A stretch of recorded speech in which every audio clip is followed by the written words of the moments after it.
Hello everyone, it's Sam here.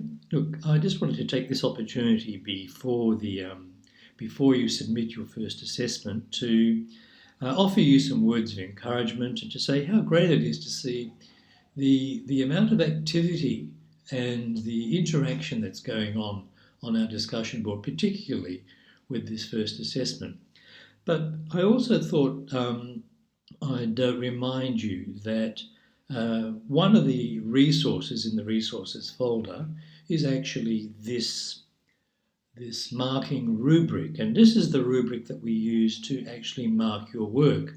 And so what I'm saying is, I think before you submit your work, and even while you're preparing it, you should be referring to this document because, after all, it is down to the marks ultimately, isn't it? So look, I'm just going to walk you through the rubric. Now, I have not scripted this, so there are going to be lots of ums and ers and hesitation, so do forgive me for that. All right, let's get on to this. Now, what you can see in front of you, or what you will see in front of you if you download the document, is where the different parts are outlined. So we have part A, which is the VOCI, part B, which is the map, and part C, which is the topic of the inquiry. And then you're going to be evaluated according to whether what you've submitted is basic, proficient, or advanced. And I imagine everyone wants the advanced, but and I hope you do get it. But look, just have a close look at them. Looking at the part A, the VOCI first, it's probably a good idea to go to the advanced descriptor and to see that to get an advance for this part, you need to have created a successful VOCI. Now, what is a successful VOCI? Well, have a look at the descriptions in the resources folder, but just very briefly, a successful VOCI is one where you have chosen the most appropriate avatar and also the most appropriate background for what it is that you want to communicate to your audience. It also includes your having succinctly discussed the problem in 75 words or fewer, okay? And this will also include a clearly defined problem that you're going to be you're going to investigate. And there I've given you feedback on the blackboard for that, and also provided you with some extra supplementary materials to help you along. All right, now look, moving on to part B. Just before I move on, don't forget to have a look at what it is that is basic and what it is that's considered proficient. Okay, so now we're going to move on to the part B, which is the map. And to get an advanced, here you need to have created a mind map, including the detailed ideas that surround and elaborate on the problem being investigated. It would be a good idea here to make sure that your topic is central and prominent so that it's clear what the relationship is the way that you've broken down your topic. So make your topic central and prominent, and then all the other little bubbles or squares or whatever it is you're going to do should show a direct relationship to that. So then it needs to be, well, it's saying here demonstrated a complexity in the examination of the project. This means that you've gone fairly deeply into it in your thinking. And also you need to provide a clear description in this map for the science ideas involved in the issue or the situation. So look, I can see three things here. Created a mind map, demonstrated a complexity, and a clear description of the science.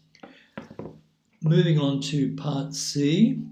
Now part C is you've actually selected a suitable problem for investigation, and that you've identified and told us clearly what your researchable parameters are, and that there are suitable links to sustainability environment. Okay, so Whether some of you are using or introducing animals, no problem with that, but please make sure that it's not the sustainability of the animals. You need to show how your animals, as it were, are linked to the sustainability of the environment, not the other way around. Okay? Now, in the rationale, you just need to provide a logical justification for the project that you've chosen. I think this comes down to, well, this is your topic, so what? Okay. Also here you can provide some background and context to your problem. Okay. Okay, that's good. Then the research questions. Now the research questions are: look, you get hold of your problem, and then you need to break it down because, as I've said in videos and elsewhere on our discussion board, this is your topics are very broad and wide-reaching. You need to make them manageable, and you can only do this by selecting within your topic 3 or 4 specific areas that you're going to investigate. And please make sure that you're very explicit in what they are. Okay, just ask yourself, what actual 3 or 4 areas within this topic am I going to choose to investigate?